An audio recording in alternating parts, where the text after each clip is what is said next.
we have a crisis in the world, tremendous crisis, and also crisis in our consciousness, in us. I see the urgency of change, radical revolution, mutation in the mind. I see it. It is necessary. There is complete quietness of the mind, and that which is silent has vast space. Only then that which is nameless comes into being. This is Urgency of Change, the Krishnamurti podcast.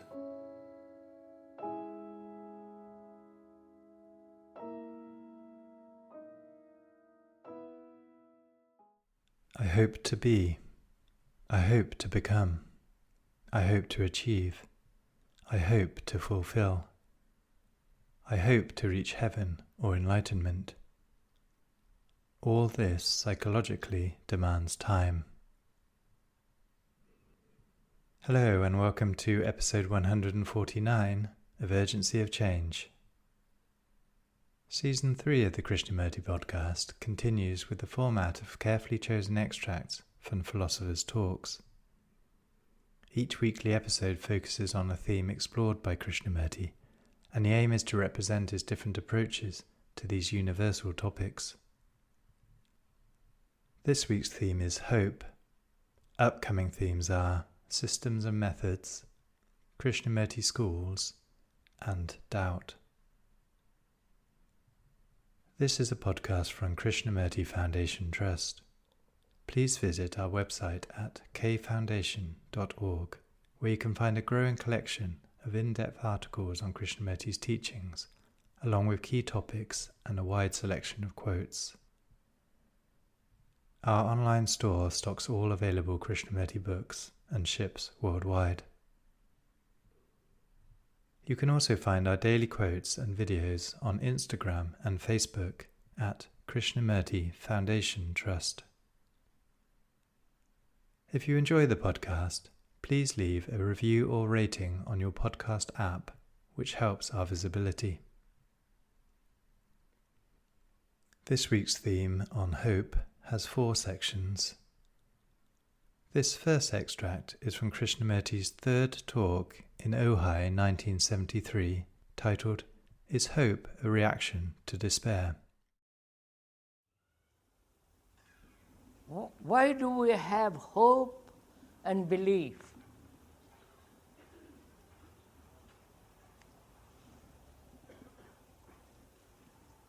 What is the place of hope in life?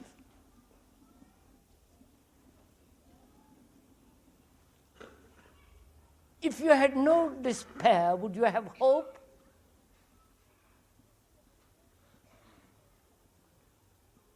If you have never felt the sense of utter futility, the meaninglessness of existence, never felt it, never been wounded by this question of despair, would you have hope? Or is hope a reaction of despair? And therefore, hope is part of despair. Are you following all this?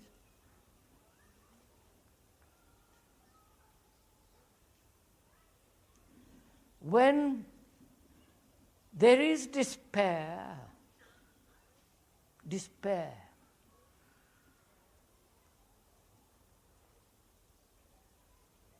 caught in a circumstances out of which I cannot escape. I want to get out of that particular circle, environment, in that particular structure. And I do not know how to get out of it. I'm caught in it, totally. And the desire, the urge to break through, and being incapable brings about, in different ways and different circumstances, this thing called despair. I've lost my son.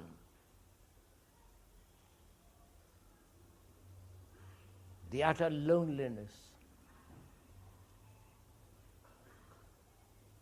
The meaninglessness of life. And from that arises the sense of not having any purpose, any meaning, any creative thing in life. And from that there is despair. And I look, and that same movement creates hope.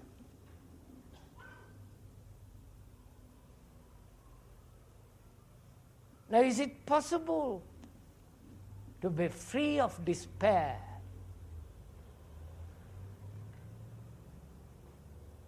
Is it possible never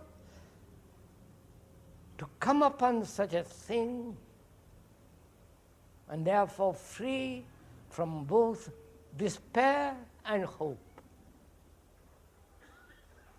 You understand? You're following all this? Am I making myself clear?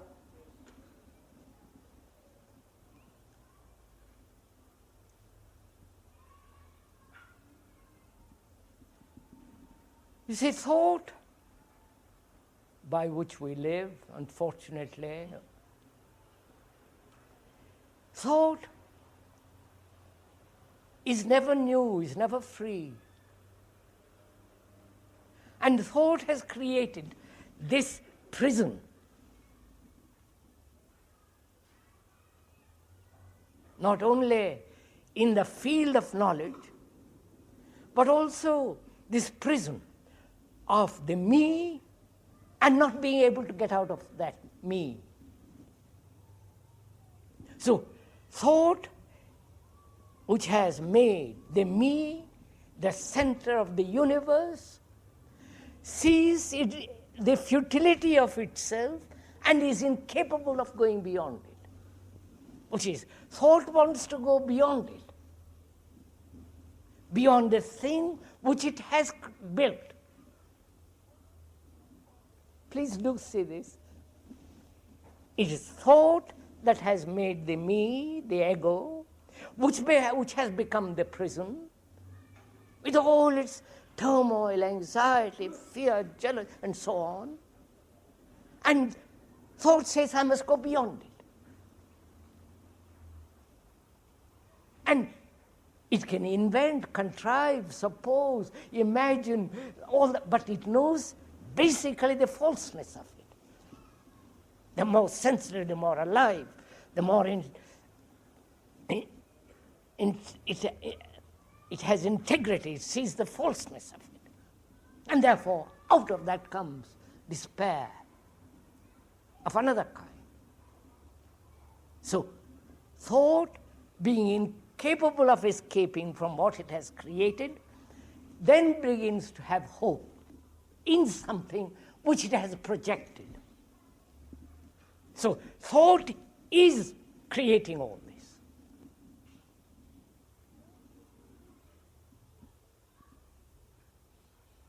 So, to see that, not verbally, not intellectually, but to see the totality of it, then thought becomes extraordinarily quiet. It has no movement either to go beyond the me or to support the me. You understand? Then what place has belief in life? For me, none whatsoever. Why should you have a belief about anything?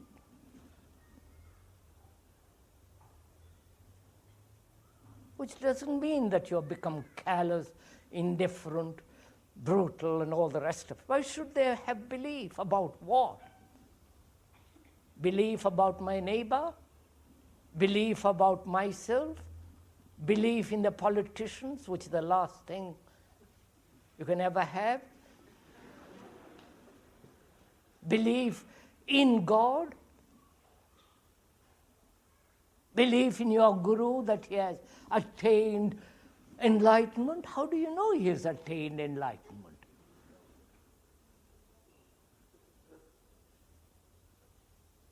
Because he's got some peculiar feeling or atmosphere about him, therefore you accept it. So why do you want belief? Look what belief has done in the world, for God's sake. You believe in your nationality. And look what it has done. Wars. You believe in some kind of legendary God, and look what it has done.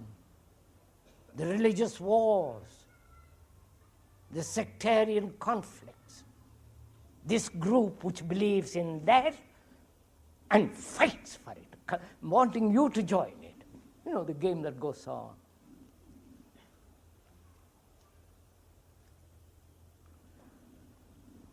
You fill your mind with belief because it has to be active about something.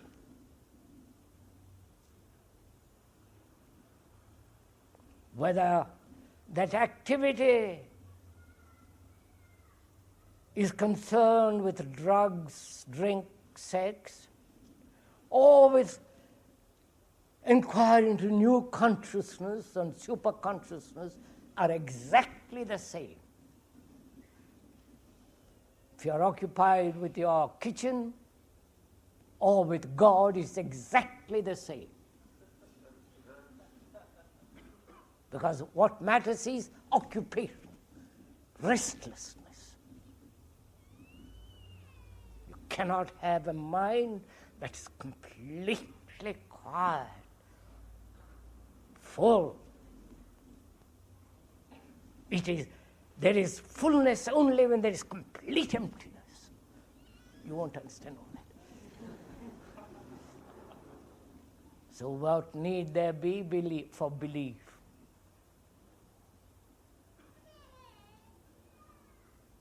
Again, thought plays its part. If you had no belief, no opinion, no judgment, what would you do? If you had no mentally occupied, going round and round with this or that or something else, what would happen to your mind?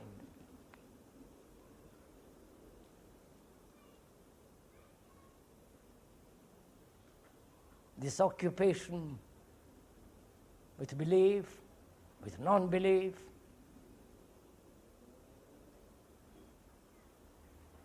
is part of the movement of thought, because thought is always moving, functioning within the field of the known.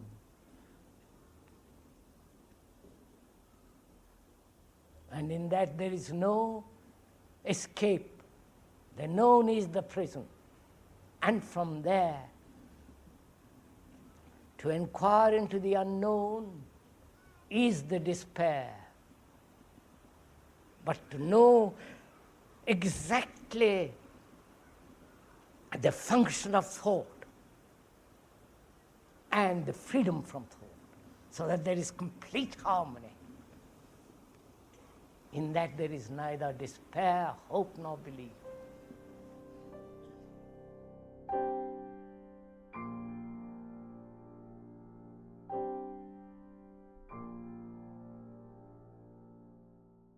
The second extract is from the first question and answer meeting at Brockwood Park in 1981, titled, "We Hope Somebody Will Cure Us." Why is it that human beings, from time immemorial, from the most ancient Hindus and the Egyptians and afterwards other civilizations, why through all these periods of time, why has man followed somebody? a political leader, a general, a high priest, a psychologist, a philosopher. Why? What is it in the mind of the human being that says, he knows I don't? Because he knows, he will help me to live a different kind of life. Help me to get over my pain, my sorrow, my anxiety, and so on and so on. So, one being confused, the other is not, at least I think he's not. Most gurus are, but we attribute to them all kinds of fanciful, romantic nonsense. So there is this first point. I don't know, but you know. At least I think you know. You have the reputation. There are lots of other idiots like me following.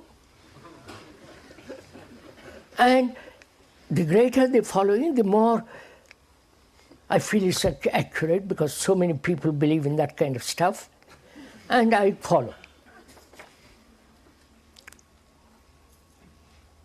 That's one thing. Also, the leader, political, religious, as the gurus, and so on, they have assumed certain authority, whether it's logical, reasonable, sane, or illusory. They have assumed certain authority.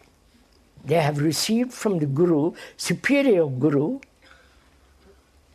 the rest of it.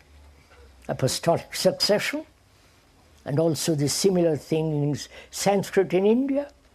This is an old game played by all the priests in the world, the leaders. So that is the question. Question is, why human beings follow another?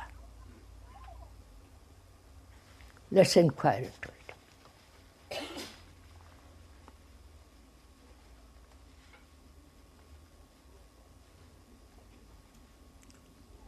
Is it because we are not clear?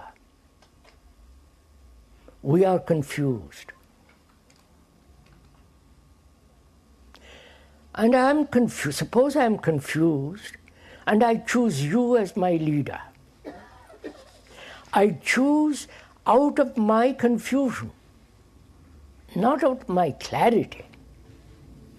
Please see the sanity of it first, the logic of it, and then you can throw it out if you disagree. I am confused. My brain is in state of contradiction. I'm frightened. I have no psychological security. I come to you because you have certain authority, certain dress, certain paraphernalia around you, and I come. I'm impressed by the dress, by the people, by the whole setup. And you assure me that surrender yourself to me and I will save you. Right? Give yourself over to me, because I know you don't, so I'll help you. And I'm only too willing and gullible, because I want comfort, I want some security, I want some hope somewhere on whom I can depend, in whom I have trust.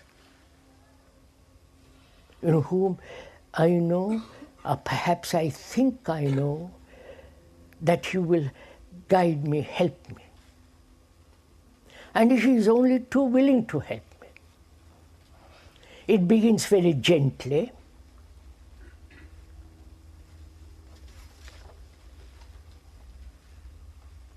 There is the inner circle, the outer circle, and the outer and outer circles. And gradually, that help becomes dependence. And I depend on my guru, on my priest, on my leader, the political leader of all the various countries. I don't know why we are slaves to the politicians all over the world. I don't know if you have been inquired into it.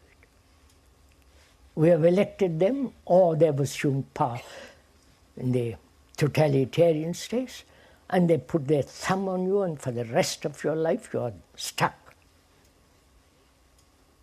Or in the democratic world, it's every 5 years, 7 years, you change. But it is the same. You elect them out of your confusion, and there they are. They are confused. The game is played. Every 7 years or 5 years, this goes on. And it happens the same thing with the gurus. I don't like that guru, but I like the other one.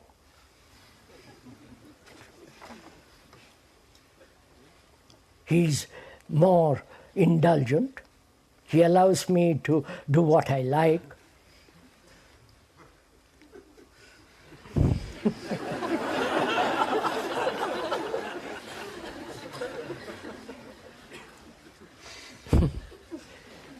You know, many gurus have come to see the speaker at many times.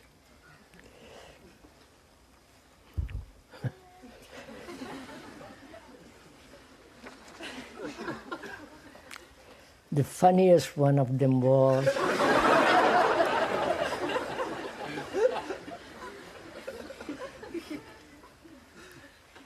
he had been in that particular country for many years, and he came to see me with all the robes and beads and all the rest of it. And he said, he saluted me most respectfully because he assumed I was the guru of gurus. And he said, "Sir, I have been in this country for many years. I have talked all over the different parts of this country. I have a large number of followers, but I've run out of ideas."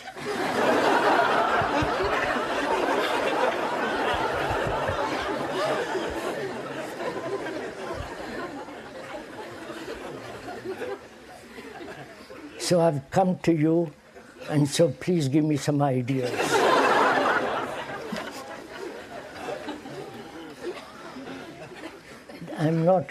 We're not joking, but this was an actual fact.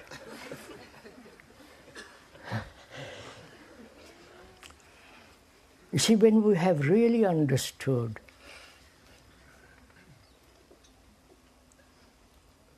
why we follow, why a guru assumes authority, why he demands so many things, or allows another follower to throw off his inhibitions, doing what they like, sex, the whole performance, ugliness of all that, I naturally feel there is somebody whom will help me. So why do I ask help of another? That's the real point. Apart from joking about all this is a very serious problem, because they are multiplying, these gurus, with enormous wealth. Think of a religious man having enormous wealth and property, millions and millions of dollars, thousands of acres, hundreds and thousands of followers. What is wrong to allow such a thing to happen in a world that is already so utterly destructive, so degenerating, to allow the so-called religious people, who are really not religious, to acquire such wealth, such power. And they, because they have enormous amount of money, they bribe, you follow? They slip through all the regulations and rules. So, why do we allow all this? Why do we allow terrorism, for example, which is spreading? And is it because we are slack, indulgent,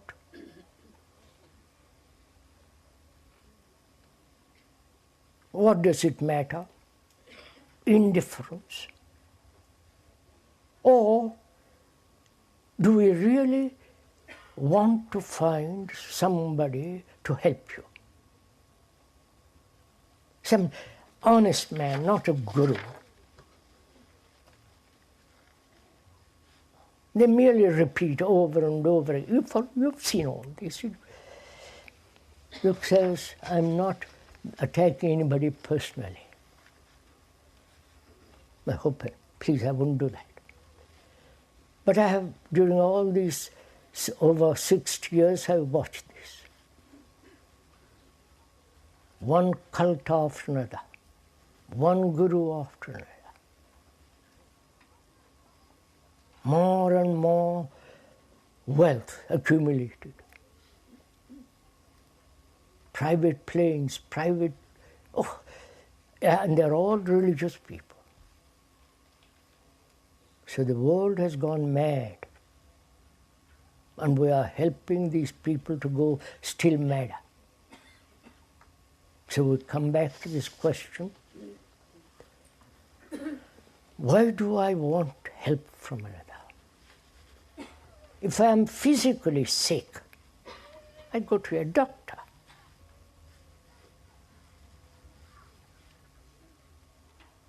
If I have cancer, I consult specialists. He puts me on a table or kills me or the end of it. But psychologically, we're also diseased. Psychologically, inwardly, we are wounded people. And we hope others will cure us. And this has been the story of mankind. From the ancient civilizations, from the Sumerians and so on, till now, we are still doing the same. We are psychologically unhealthy.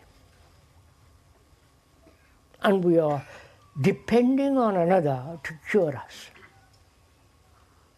And we have not been cured. That's the first thing to realize. You can go from guru to guru to guru, as so many are doing, so thoughtlessly. And we are still unhealthy psychologically at the end of it. So if we realize, first, be aware that we are inwardly unhealthy. I'm using that word in most without any further meaning than that. Wounded people, disappointed people, lonely people, full of pain, anxiety, sorrow. That's all indication of unhealth, lack of health. Now, can anybody cure you of it? You understand? Historically, from the very ancient times, man has always looked to somebody else. And up to now, they are still doing the same, which all indicates that nobody outside can cure you. Nobody.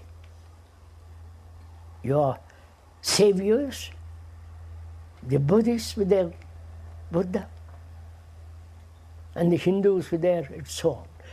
None of them have succeeded and will ever succeed in bringing about psychological sanity, rationality. So that if I realize that, right, logically, sane, if you observe all this, then what am I to do? That's the real question. What am I to do when I have discovered that nobody can help me? Prayers, meditation. Wait a minute, I must be careful here. Meditation is very important in life. But that meditation must come after putting the house in order. Your house inside. Otherwise, it merely becomes an illusion, leads to illusion of fanciful images and all kinds of silly experiences that have no value at all. Meditation has got immense significance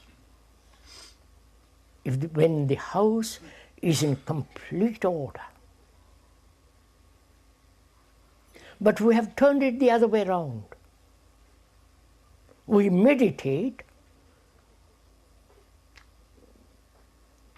hoping to put the house in order. Or meditate hoping some kind of miracle will take place that will put the house in order, my order, the house being myself, oneself. The other way around, you follow? That's what I won't go into it. The speaker generally talks about meditation at the end of the talks. He has done this purposely because all that he has said previously is to bring about order in the house. A man who is frightened is pursuing pleasure. He can meditate till he is blue in the face, stand on his head cross-legged, do all kinds of things that have been prescribed by the innumerable gurus. He'll still be what he is. Perhaps little modified, but basically he's still frightened entity. So we are saying begin the other way around. Then meditation is a marvelous thing, which we'll talk about next Sunday. That's not an enticement.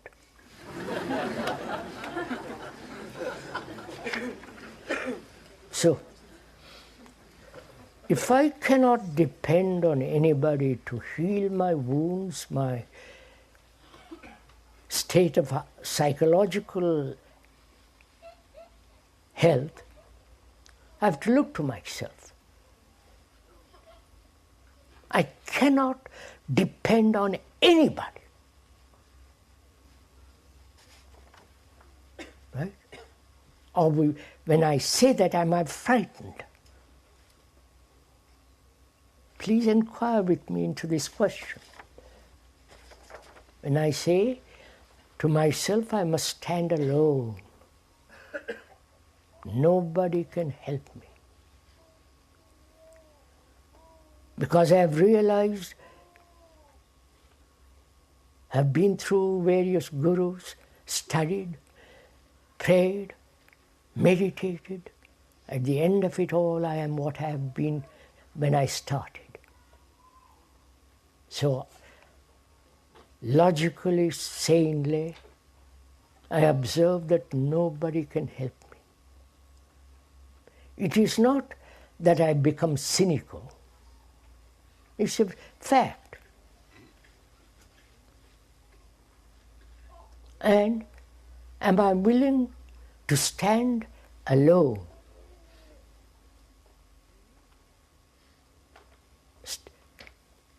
I need companionship. I need to talk to somebody.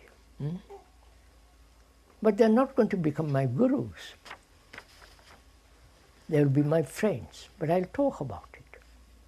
But I realize deeply I cannot depend. I depend on the postman, the milkman, and so on. But inwardly, there is no dependence. Because I realize also that attachment, which is to give oneself over to the Guru, that very attachment leads to corruption. Right? I don't know if you have noticed this. Any form of attachment to any person, to any belief, to any ideas, to any country, and so on, must inevitably breed corruption. So I realize all that. So what am I to do? Can I be a light to myself?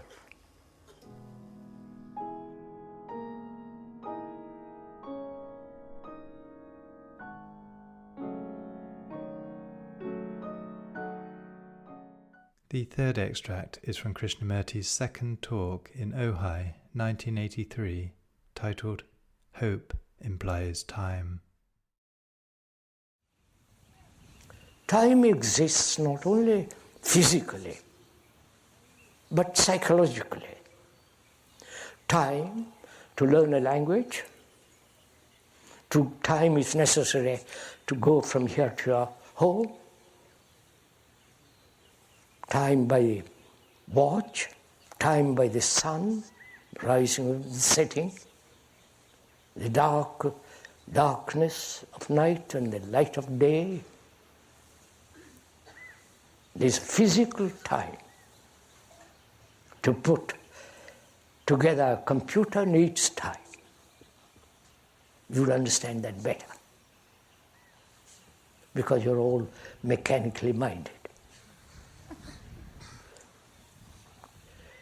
That's not a snare, please. So time is necessary at certain area. Now we are questioning whether time exists at all psychologically, inwardly.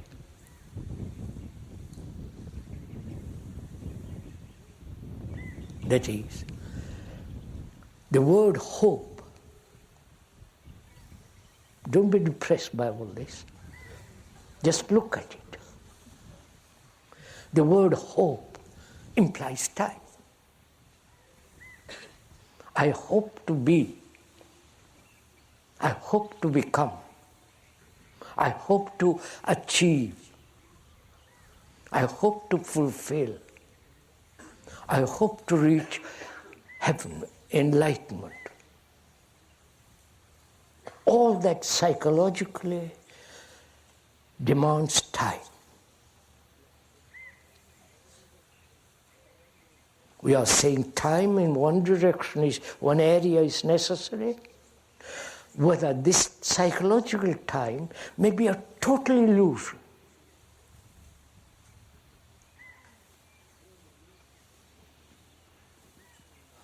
The word illusion implies The root meaning of, etymological meaning of that word is to play. To play with something. We play with illusions. You know? Because it's fun. We take great pleasure in having a dozen illusions. The more the better, because the more neurotic they are. The word, that's why we're examining the word itself. The root meaning of that word is ludere, to play. So,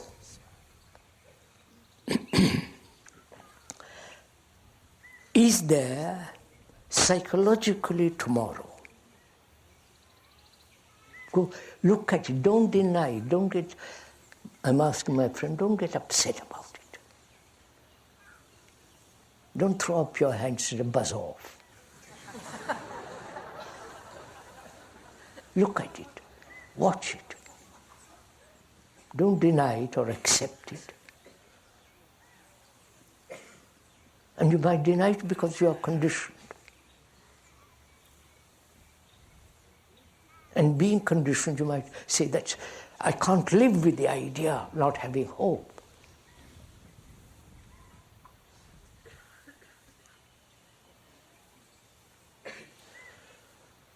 That involves conditioning. Is it possible not to be convinced? Conditioned. All these questions are interrelated. Conditioned. What does that mean? To be limited. Our brains are conditioned. And please listen to all this. The friend is saying to the other, please listen to this. Because this is really important if you can understand it. Then you'll be an extraordinary person if you're free of your conditioning. Not that you will be extraordinary, therefore unconditioned, but understand it first. Then naturally it happens. There are many scholars and scientists and others who say human beings, human brain will always be conditioned by their language, by their food, by their clothes, by their environment, society, and all the rest of it. And you can modify that conditioning, but you can never be free from it. You know, great writers have written about it. We have discussed with prominent people who are convinced that human beings cannot be free from all conditioning. So my friend says, tell me about it.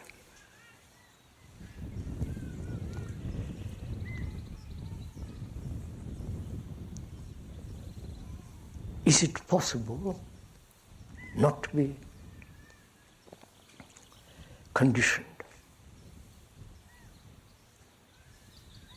What is the factor of being conditioned? What causes the brain to be conditioned?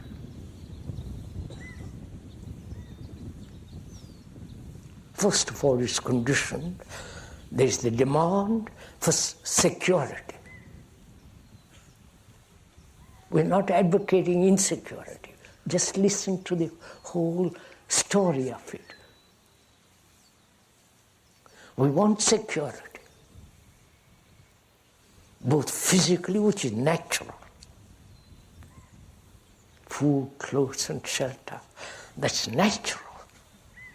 Everybody in the world must have it. Not just the few. And that security is denied when it is only for the few. There's poverty, therefore there must be conflict. So, when the brain seeks, which is thought, naturally, you understand? the essence of the brain is thinking. That is the root of the nature of the brain, to think. But thinking has realized that it is in itself uncertain, therefore it seeks security. And that security through division, I'm an American, I'm my family, your family, and that security now is being denied, conceit. And so is there a security which is not of time? You understand? Which is not of hope. You follow? Is there a security which is not put together by desire? Right? The friend says, yes, there is this absolute security, irrevocable security. The other friend says, show me. Don't be too clever about it. Don't say a lot of things, just show me where there is security.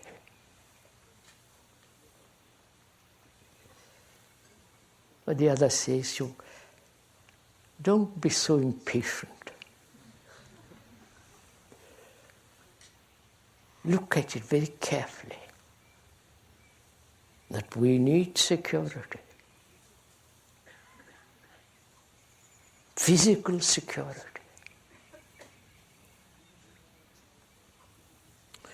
And that's being denied by all the division in the world. Religious, political, racial, division of ideologies, wars, that physical security is gradually being eroded.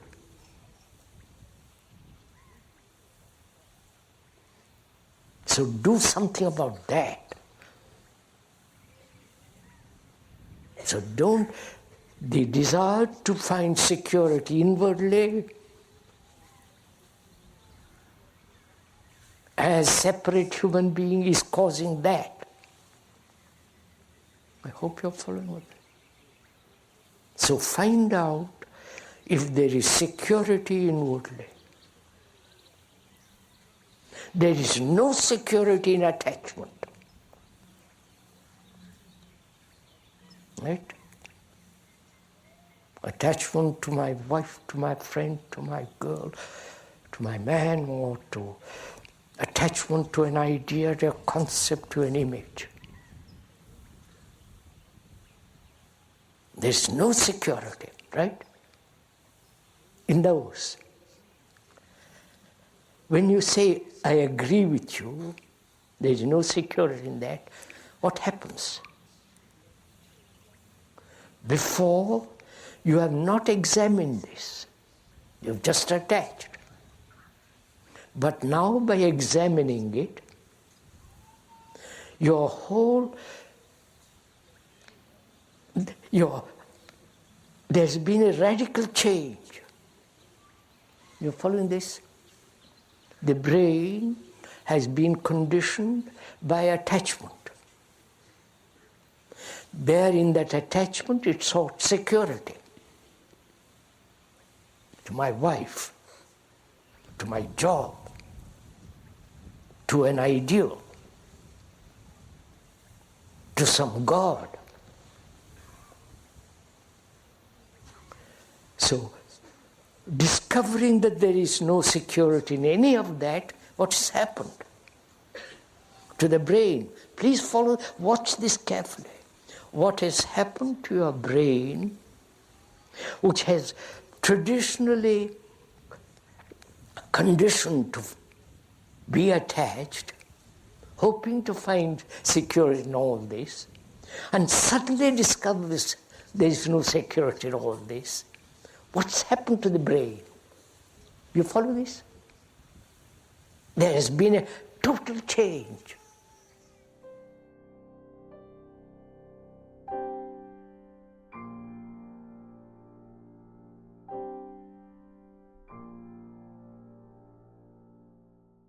The final extract in this episode is from the fourth talk at Brockwood Park in 1978, titled, "Can Time and Hope Come to an End?" This is very important to understand whether time, not chronological time, but psychological time, can that come to an end? Or must there be always till I die this movement of I will be, I must not be, I should be, I shall not be, regret, you follow? The whole psychological activity in which time is involved. That is, can time come to an end? Please see why it is important. Because our brains are conditioned to time. Our brains are the result of million years and more, how many, doesn't matter, immemorial, centuries upon centuries. The brain is conditioned. It has evolved, grown, flowered. It's a very, very ancient brain. And as it has evolved through time, evolution implies time, as it evolved,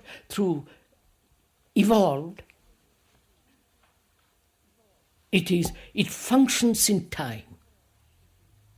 You understand? I wonder if you understand all this. The moment you say, I will, it's in time. When you say, I must do that, it's also in time. Everything that we do involves time.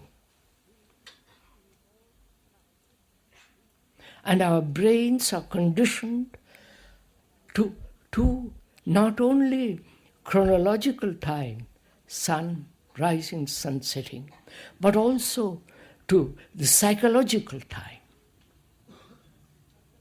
So the brain has evolved through millennia, and the very idea, very question whether it can end time, it is a paralyzing process. I wonder if you understand this. It's a shock to it. Does somebody understand this? Because we're going to ask presently whether the brain itself can be absolutely quiet. You understand? Not your body, not your breathing, not your eyes and thought. The brain itself, which is constantly chattering, constantly thinking about this, that, and the other. Whether that very brain cells can be absolutely quiet. So we must understand the nature of time. That is, psychologically, inwardly, we are caught in a network of time. I'm going to die. I'm afraid. I shall be. I have been. And I remember the happy things or the painful things. And the brain is functioning, living in time. Right? You can see this yourself, this obvious fact. So part of meditation is to find out for oneself whether time can stop. Not, you can't do this saying that time must stop. It has no meaning. But to understand the whole structure and the nature and the depth of this question. Right?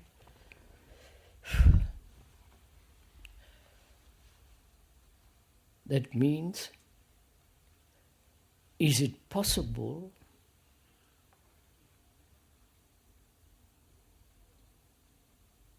for the brain to realize that it has no future? You understand what I'm saying? Huh? We live either in despair or in hope.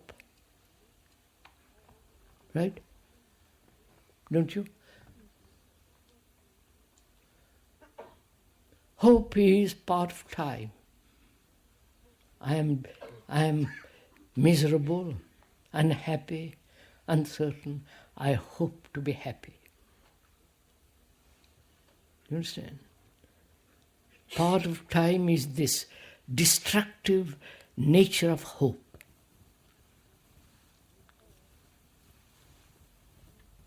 Or the invention of the priests throughout the world, faith. You suffer, but have faith in God, everything is all right. You follow all this? Again, that is, faith in something involves time. Can you stand in the sense, can you tolerate that there is no tomorrow? Psychologically. Can you? That's part of meditation, to find out. Psychologically, there is no tomorrow. We were once talking with somebody, quite intelligent, quite learned, about this question. And it was real shock to him when we said, hope, faith, movement of the future as tomorrow is non-existent. He was appalled at the idea, you understand, sir? I shan't meet you tomorrow, whom I love. You understand what I'm saying? I may meet you, I probably will. But the hope, the pleasure, the looking forward to something, all that's involved in time. Which doesn't mean, if you have that you discard hope, which means that you understand the movement of time. If you discard hope, then you become bitter. Huh? Then you say, what should I live? What's the purpose of life? And all that nonsense begins. Depression, agony to live without anything in the future. You understand all this? So one has to go into this question, not verbally, not theoretically, but actually, to find out psychologically in yourself if you have the slightest sense of tomorrow.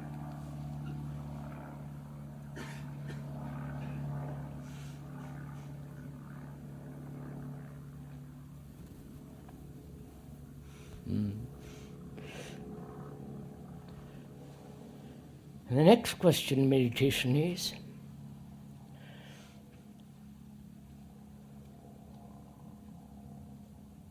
whether thought as time can stop.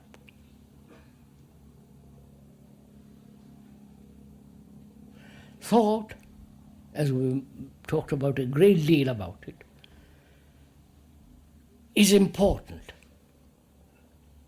Important in its right place. But it has no importance whatsoever psychologically. I wonder if you see this. Which I must go briefly into it. Thought is the reaction of memory. It's born from memory. Memory is experience. Experience as knowledge stored up in the brain cells themselves. You can watch your own brain. You don't have to become a specialist. I'm not. I'm just observe myself very carefully. The brain cells hold this memory. It's a material process. There's nothing sacred, nothing holy about it. And everything that we have done, going to the moon, planting a silly flag up there,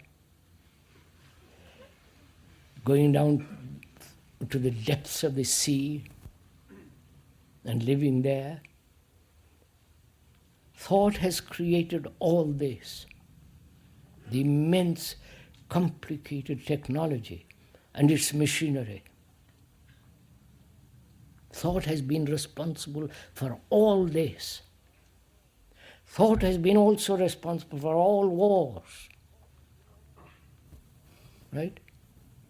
It's obvious, you don't have to question it even. Because your thought has divided Britain, France, Germany, Russia.